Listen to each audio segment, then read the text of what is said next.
100 days of cyber security ప్రోగ్రామ్లో day 8 concept వచ్చేసి ఇది చాలా ఇంట్రెస్టింగ్ కాన్సెప్ట్.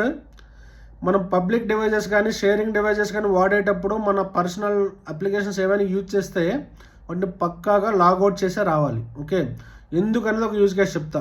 ఒక హాస్టల్లో ఒక 4-5 స్టూడెంట్స్ ఉంటారు, లేకపోతే ఒక ఐటీ ఎంప్లాయీస్ ఉంటారు. ఓకే, వాళ్ళు ఏం చేస్తారంటే కామన్గా కొన్నిసార్లు ఒక ల్యాప్టాప్ యూజ్ చేస్తారు. ఈ పర్టికులర్ కేసులో ఏమవుతుందని అంటే ఫేస్బుక్ కావచ్చు, ఇన్స్టాగ్రామ్ కావచ్చు, లేకపోతే ఇంకేదైనా సోషల్ మీడియా నెట్వర్క్ కావచ్చు, ప్రతి ఒక్కరు దానిలో యాక్సెస్ చేయడానికి ట్రై చేస్తారు. ఇన్ కేస్ నేను లాగిన్ అయ్యాను అనుకోండి, లాగిన్ అయిన తర్వాత నేను లాగౌట్ చేయకపోతే నెక్స్ట్ వచ్చే పర్సన్ ఏం చేస్తాడు, ఇమీడియట్గా facebook.com అని కొడతాడు.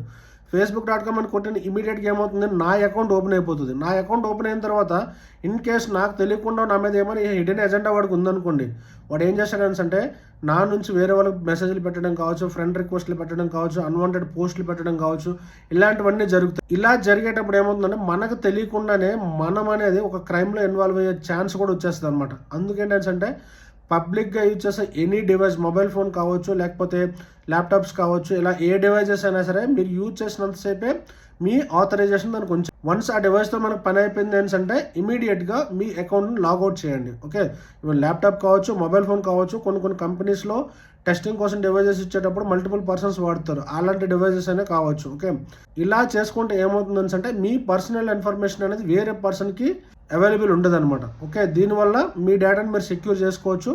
This is the one of the wonderful tip అనమాట. Okay, thank you.